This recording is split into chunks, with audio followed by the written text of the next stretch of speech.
성경 히브리서 11장 1절에서는 믿음은 바라는 것들의 실상이요 보지 못하는 것들의 증거라 말씀하셨습니다. 왜 보배 중에 보배라고 얘기하겠습니까? 믿음만 가지고 있으면 능치 못할 것이 없기 때문에 그렇습니다. 믿음만 가지고 있으면 성경에서 약속하신 축복과 이 모든 그 약속하신 말씀들이 그대로 이루어지는 세계가 믿음의 세계이기 때문에 그렇습니다. 제일 첫 번째는 지식적인 믿음이요, 두 번째는 변개하는 믿음이요, 세 번째는 행치 않는 믿음. 이것이 육적인 믿음입니다. 지식적인 믿음이라고 하는 것은 내 눈으로 보이는 것만 믿겠다는 것입니다. 그리고 내가 지금까지 배워서 안 지식과 경험과 생각에 일치되는 것만 믿겠다고 하는 것이 지식적인 믿음입니다. 두 번째로 육적인 믿음은 변개하는 믿음입니다. 변개한다고 하는 것은 다르게 바꾼다는 의미가 되겠습니다. 그러면 사람들이 우리도 그렇잖아요. 일상생활 하다 보면 약속했다가 바꾸잖아요. 이 바꾸는 이유가 뭐겠습니까? 한마디로 얘기하면 간사한 마음 때문에 그렇습니다. 왜 바꿉니까? 나한테 손해가 오니까 바꿉니다. 내 유익을 위해서 바꿉니다. 내 명예를 위해서 바꿉니다. 내 권세를 위해서 바꿔나갑니다. 그래서 이런 믿음은 믿음이 아니라는 얘기죠. 하나님께서 인정하시는 영적인 믿음이 아니고 육적이라는 그런 믿음이 되겠습니다. 그래서 이렇게 자기 유익을 따라서 간사하게 마음을 바꾸는 그런 사람은 믿음의 역사를 체험하기가 굉장히 어렵고 또 믿음의 성장, 믿음이 계속 자라가야 되는데 믿음의 성장을 가져오기가 굉장히 어렵다는 얘기가 되겠습니다. 그래서 성경에서는 말씀하십니다. 야고보서 1장 6절에 보면 오직 믿음으로 구하고 조금 더 의심하지 말라. 그리고 7절에 보면 의심하는 사람은 무엇이든지 주께 얻기를 생각하지 말라. 그래서 의심하면 하나님의 역사가 이루어지지 않는다는 얘기가 되겠습니다. 의심하는 것은 믿음이 아니기 때문에 그렇습니다. 그래서 믿음이 성장이 더딘 것 정도로 끝나면 이 변개하는 믿음이 심각하지 않다. 그렇게 말씀을 드리겠는데 이것이 변개하다 보면 나중에는 구원에까지 지장이 옵니다. 그렇기 때문에 이 변개하는 믿음이라고 하는 것은 우리가 굉장히 경계해야 될 그런 믿음이라고 볼 수가 있겠습니다. 예를 들면 성경에도 이 변개하는 믿음을 가졌다가 멸망으로 가신 분들 얘기가 여러 번 나옵니다. 시간 관계상 한 분만 말씀을 드리겠습니다. 사도행전 5장에 나오는 아나니아와 삽비라 얘기를 여러분들은 아실 것입니다.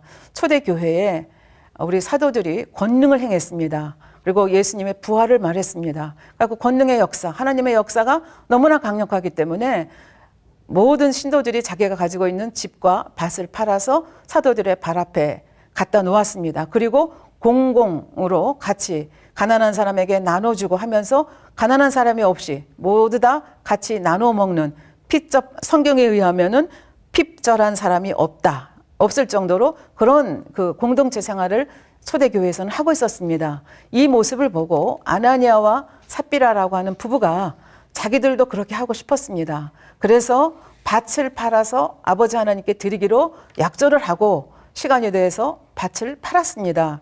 그런데 그 밭 받은 돈을 다 드리려고 하니까 너무 많았습니다. 아까운 생각이 들었습니다. 그래서 부부가 둘이 모여서 의논을 했습니다. 이제 우리 식으로 얘기하면 밥 판 값이 5천만 원인데 여보 우리 3천만 원만 드리고 3천만 원 받았다고 하고 2천만 원은 우리가 씁시다. 이렇게 둘이 약속을 했습니다. 그런데 성령은 아십니다. 베드로 사도도 알았습니다. 그래서 이제 그 아나니아 남편 되시는 분이 갔다가 들어왔을 때 베드로가 물었습니다. 이게 다냐? 3천만 원 갖다 줬습니다. 이게 다냐? 그랬더니 사실은 다시 한번 자기를 돌아볼 수 있는 기회를 준 건데 아나니아가 거짓말한 거죠. 답니다. 그랬더니 베드로 사도께서 질책을 하시면서 사도행전 5장 4절에 보면 땅이 그대로 있을 때에는 내 땅이 아니며 판 후에도 내 임의로 할 수가 없더냐. 어찌하여 이 일을 내 마음에 두었느냐. 사람에게 거짓말한 것이 아니요 하나님께로다. 그러면서 질책을 당하자 혼이 떠나가서 죽는 장면이 나옵니다. 3시간 후에 그의 아내가 들어왔습니다. 무슨 일이 일어나는지 모르는 상태에서 들어왔습니다. 똑같은 질문을 베드로가 했을 때 이 삽비라도 이게 다라고 말씀을 했습니다. 또 똑같은 일이 벌어졌죠. 그래서 혼이 떠나가서 죽는 이 사건이 일어났습니다. 그래서 이런 걸 보면은 하나님을 속이는 것, 그러니까 변개한 거잖아요. 5천만 원 드리기로 했다가 3천만 원 변개하고 나중에 회개할 수 있는 기회가 있는데 그것마저 놓치는 경우를 볼 수가 있습니다. 그래서 이 부부가 하루에 3시간 간격으로 세상을 떠나는 모습을 볼 수가 있는데요. 혹시 이 이야기를 들으시는 시청자분들께서는 하나님은 너무 무서우신 분이다. 어떻게 그것 가지고 부부가 그렇게 3시간 사이로 죽을 수가 있는가, 이런 질문을 하시는 분이 계실 것입니다. 그러나 이 베드로 사도를 속였다고 하는 것은 베드로는 하나님께서 권능으로 보장하는 사도입니다. 베드로 사도를 속였다는 것은 성령님을 속인 것이 되고 하나님을 속인 것이 됩니다. 그래서 굉장히 큰 중범죄일 뿐만 아니라 그럼에도 불구하고 하나님이 이 한 가지 일을 가지고 이렇게 아나니아 삽비라를 동시에 죽이시는 그런 냉정한 하나님은 아니십니다. 하다못해 애굽의 바로 왕에게도 10번의 기회를 주지 않았습니까? 성경에는 일일이 기록이 되지 않았지만 아나니아와 삽비라도 자기도 모르는 사이에 이렇게 저렇게 속이는 일들이 아마 축적이 돼서 이것이 마지막 100%를 채우는 사건이 되었기 때문에 이런 일을 당한 것으로 생각이 됩니다. 그래서 이것이 바로 변개하는 믿음이고, 변개하는 믿음은 아버지께서 인정하지 않는 믿음이 되겠습니다. 세 번째, 육적인 믿음의 세 번째는 행함이 없는 믿음입니다. 머리로만 알고 지식적으로만 있고 행동으로는 나오지 않는 그런 것입니다. 다시 말하면 열매가 없는 믿음이라는 얘기가 되겠습니다. 야고보서 2장 26절에 보면 영혼 없는 몸이 죽은 것 같이 행함이 없는 믿음은 죽은 것이니라, 이렇게 말씀을 하고 계십니다. 하나님의 말씀을 아는 것과 행하는 것은 별도의 사건이라는 것을 우리는 알 수가 있습니다. 낭떠러지기 나뭇가지에 어쩌다가 걸린 한 남자가 있었습니다. 밑을 내려다 보니까 시퍼런 물이 출렁거리고 있습니다. 아무도 구해줄 사람이 없습니다. 그래서 마지막으로 하나님께 울부짖었습니다. 하나님, 저를 좀 구해주세요. 한참 부르짖어 기도하다 보니까 하나님의 음성이 들렸습니다. 하나님께서 말씀하시기를 그 손을 놓아라, 이렇게 말씀하셨습니다. 근데 이분이 순간적으로 생각했습니다. 이 손을 놓으면 나는 저 푸른 물로 떨어지는데, 그러면 나는 죽을 수밖에 없는데, 그런 생각이 드니까 또 소리를 들렸습니다. 거기 누구 다른 사람 없어요? 하나님은 믿을 수 없다는 그런 얘기가 되겠습니다. 이런 것이 바로 지식적으로는 알고 있지만 막상 행해야 될 때는 행함으로 나오지 못한다는 것을 알 수가 있습니다. 성경에 보면 심은 대로 거둔다 말씀하십니다. 그런데 우리는 생활비가 모자르면 11조나 헌금에 대해서 굉장히 인색해집니다. 11조, 온전한 11조를 내면 하나님께서 창고에 부을 수가 없을 정도로 축복해 주신다 말씀하시는데 생활이 조금 어렵다고 못 낸다고 하는 것은 결국은 하나님을 믿지 않는다는 얘기가 되겠습니다. 그러니까 행함이 없는 믿음이라고 볼 수가 있겠습니다. 낮아지고 섬기자면 하나님께서 높여준다 말씀합니다. 그런데 생각합니다. 세상을 그렇게 살면 손해보지, 어떻게 그렇게 살아? 그러니까 높아지려고 합니다. 말씀대로 살 수가 없습니다. 오른뺨을 맞으면 왼뺨도 내주라 합니다. 그렇게 사는 삶은 우리가 이 땅을 그렇게 해서 살아서는 이 땅을 살 수 없다고 얘기합니다. 애매히 고난을 받아도 하나님을 생각함으로 슬픔을 참으면 이는 아름답다, 성경을 말씀합니다. 그러나 이것을 가르칠 때는 가르치지만 막상 그런 일이 내게 오면 나는 변명하려고 합니다. 심한 경우는 복수하려고 칼을 가는 모습을 볼 수가 있습니다. 이런 모습이 바로 행함이 없는 그런 믿음이라고 할 수가 있겠습니다. 아까도 말씀드렸지만 이런 죽은 믿음은 구원도 못 받을 뿐만 아니라 이게 믿음이 성장하지 못할 뿐 아니라 구원도 받지 못합니다. 믿음이 있으면 자동적으로 행함이 나오게 되는 거죠. 그러니까 행함이 없다는 것은 결과적으로 믿음이 없다는 것이고 열매가 없다는 얘기가 되겠습니다. 그래서 마태복음 7장 21절에 보면 나더러 주여 주여 하는 자마다 천국에 다 들어갈 것이 아니요 다만 하늘에 계신 내 아버지의 뜻대로 행하는 자라야 들어가리라. 그러니까 교회 다닌다고 주여 주여 부른다고 해서 다 구원받는 것이 아니라는 말씀을 합니다. 그런가 하면 야고보서 2장 19절부터 20절에는 귀신들도 하나님을 믿는다 합니다.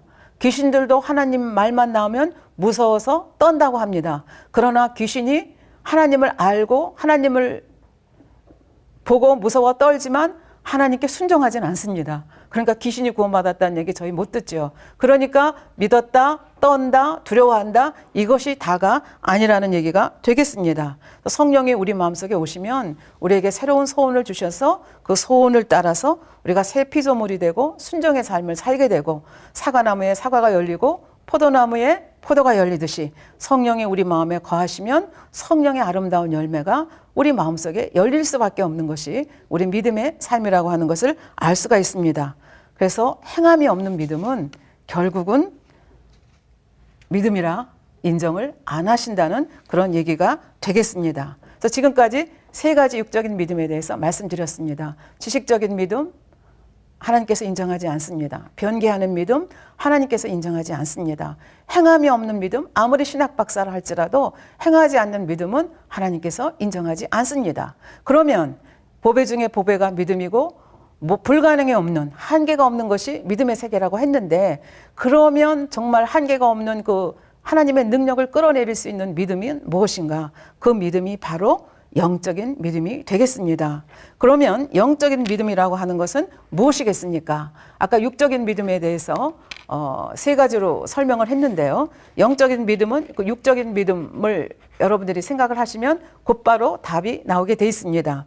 첫 번째는 지식적인 믿음은 육적인 믿음이라고 말씀드렸죠. 영적인 믿음은 하나님의 말씀이면 무조건 믿어지는 믿음이 영적인 믿음입니다.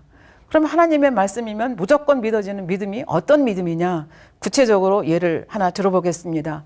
아마 교회 조금만 다니신 분들은 이 여리고성, 이 무너진 사건에 대해서는 굉장히 잘 알고 계실 텐데요. 그 여리고성 함락 사건을 한번 여러분과 이 믿음이라고 하는 측면에서 한번 살펴보도록 하겠습니다.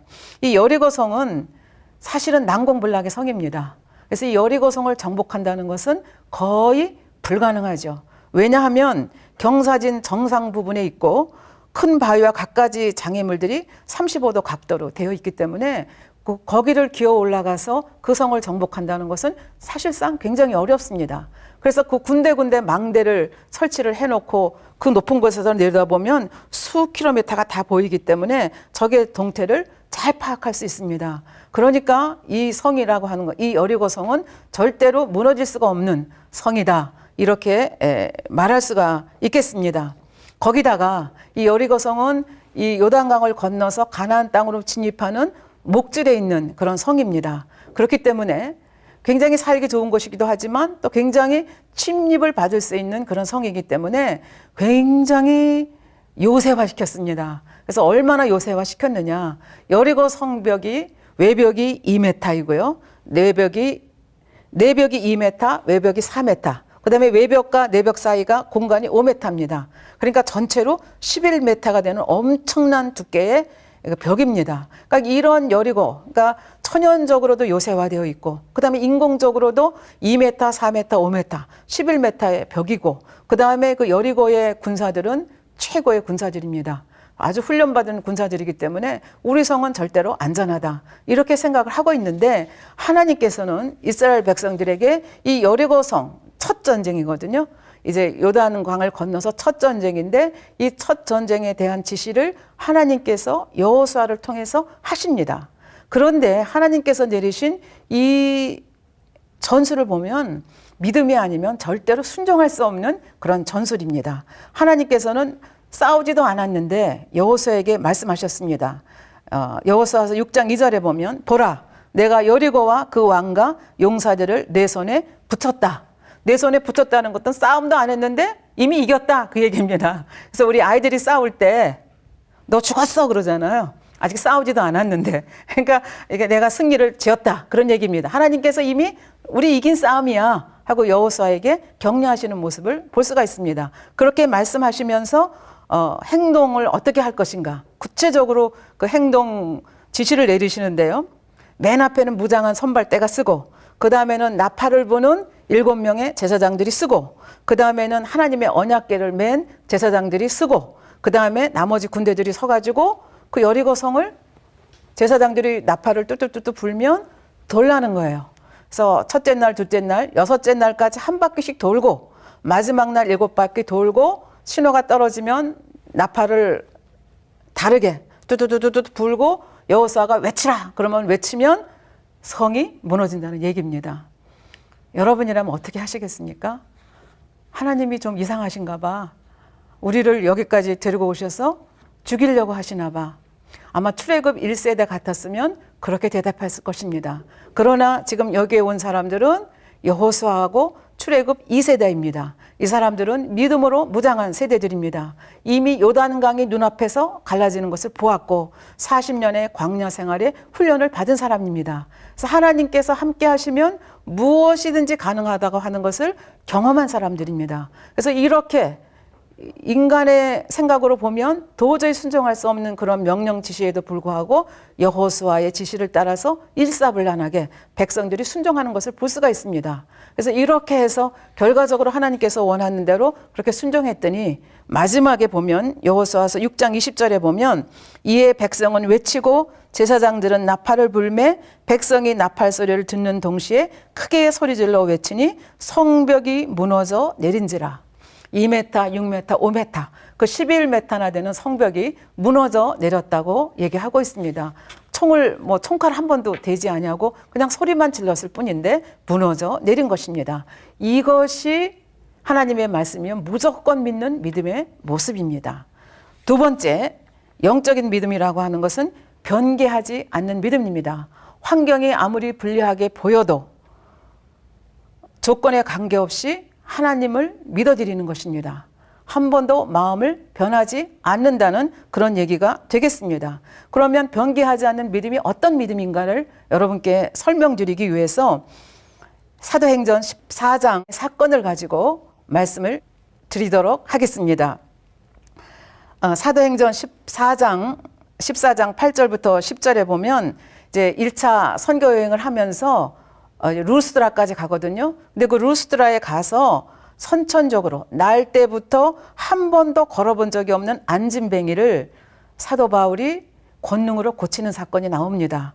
그래서 사도행전 14장 9절에 보면 바울의 말하는 것을 듣거늘 바울이 주목하여 구원받을 만한 믿음이 그에게 있는 것을 보고 이 안진뱅이가 앉아서 사도 바울이 설교하는 것을 듣는데 사도 바울이 보니까 구원받을 만한 믿음이 있는 거예요. 그래서 그 자리에서 일으켜 세웁니다. 네 발로 바로 일어서라. 그랬더니 그 사람이 뛰어 걸었습니다. 그러니까 루스드라가 완전히 뒤집혀진 겁니다. 그래서 루스드라에서 굉장히 많은 제자들이 생기고 거기서 이제 복음을 활발히 전하고 있는데 이 소식을 들은 유대인 그룹이 있었습니다. 어떤 유대인 그룹인가 하면 이미 지나온 것입니다.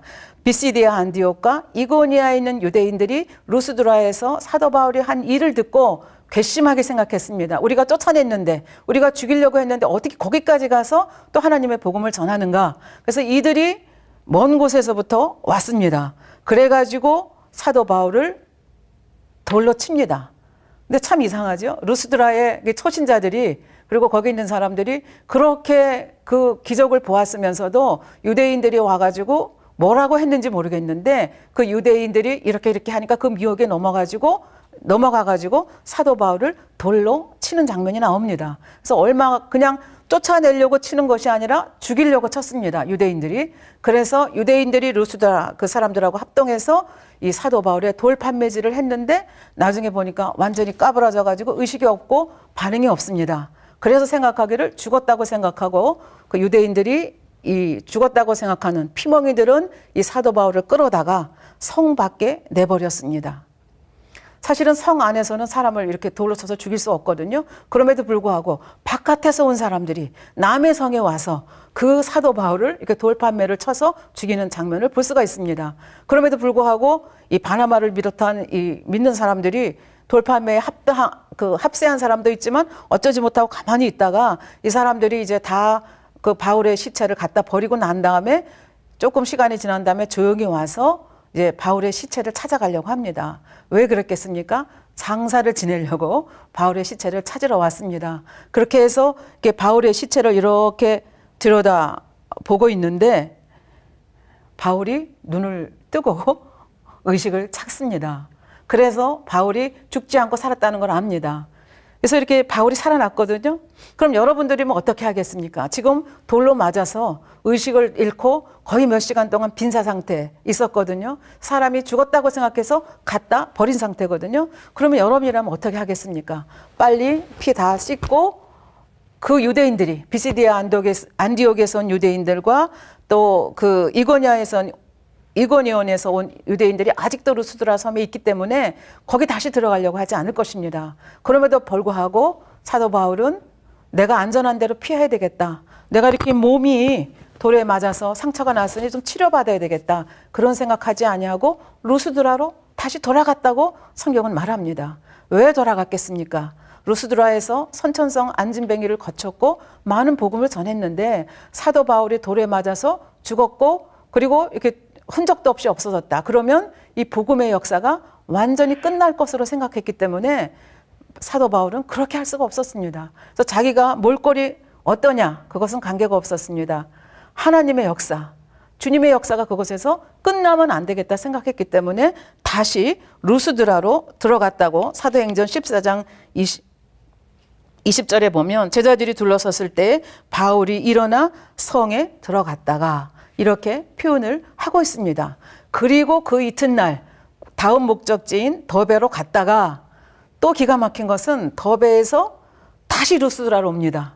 그리고 루스드라에서 또 복음을 전하고 다시 자기를 쳐 죽이려고 했던 이고니온과 비시디아 안디옥으로 또 갑니다. 거기 가서 또 복음을 전합니다. 그래서 그 사도행전 14장 21절 22절에 보면 21절 복음을 그 성에서 전하여 많은 사람을 제자로 삼고 루스드라와 이고니온과 안디옥으로 돌아가서 왜 돌아가는가가 나옵니다. 제자들의 마음을 굳게 하여 이 믿음에 거하라 권하고 또 우리가 하나님 나라에 들어가려면 많은 환난을 겪어야 할 것이라 하면서 격려하는 모습을 볼 수가 있습니다. 그러니까 이 사도 바울은 어떤 환경 때문에 마음을 변개하는 것이 아니고 오로지 누구 생각뿐입니까? 주님 생각, 하나님 나라 생각, 영혼들을 위한 생각밖에 없습니다. 내 생명을 조금도 아까운 것이라 생각하지 않습니다. 그러면 이 사도 바울이 어떻게 이렇게 남다른 변개하지 않는 믿음을 가질 수 있었을까에 대해서 저희들은 또 생각해 볼 수 있지 않겠습니까? 이 사도 바울은 여러분들이 아시는 바대로 기독교인들을 핍박하던 자입니다.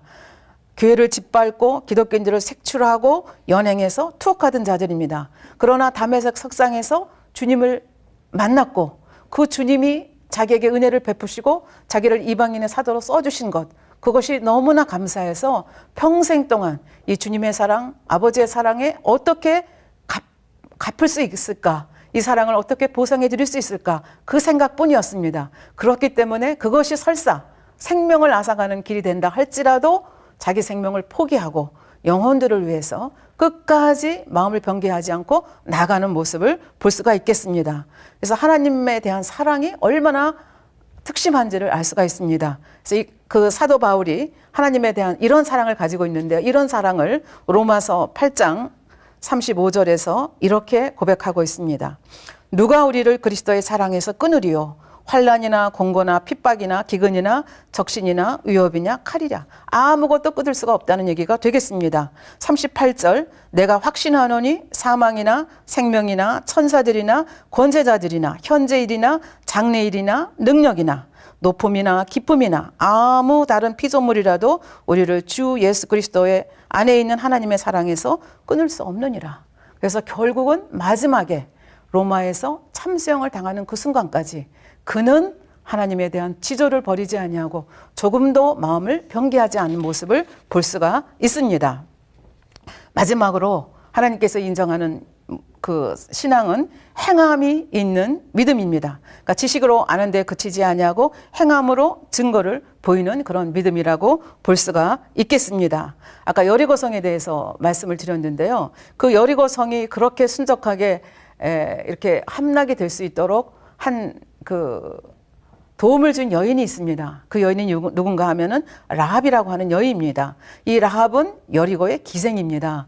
여리고의 기생인데 하나님께 대한 소문을 들었습니다. 어떻게 홍해를 가르고 어떻게 요단강을 가르고 어떻게 아모리 왕을 전멸시켰는지 그것을 들었습니다. 그리고 아, 이스라엘의 하나님이 진짜 하나님이시구나. 그를 마음으로 믿었습니다. 그래서 두 정탐꾼이 들어왔을 때 하필이면 라합의 집에 왔습니다. 그 정탐꾼을 생명을 내걸고 살려줍니다. 그 살려준 이유가 그 하나님을 믿었기 때문이고, 하나님께서 이 가나안 땅을 자기 백성이 아닌 이스라엘 백성에게 줄 것을 믿었기 때문에 이 라합은 자기의 믿음을 행함으로 보였습니다. 여리고 왕에게 이것이 탄로가 나면 자기는 죽습니다.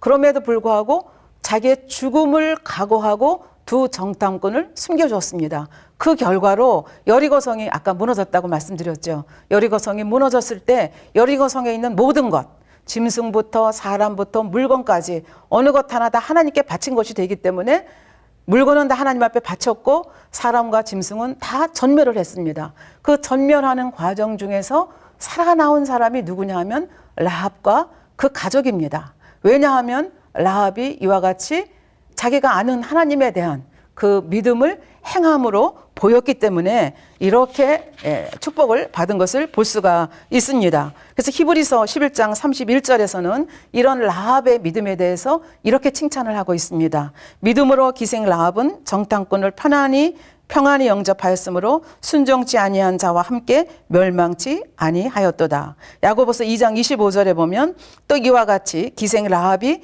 사자를 접대하여 다른 길로 나가게 할 때에 행함으로 의롭다함을 받았다. 이렇게 말씀하고 계십니다.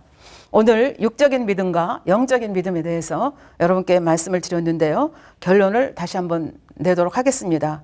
영적인 믿음이란 하나님의 말씀이면 내 지식과 내 경험과 내 이론과 반대가 된다 할지라도 무조건 믿어드리는 믿음이 영적인 믿음입니다. 현실과 조건이 어떠한다 할지라도 변개하지 않는 믿음이 영적인 믿음입니다.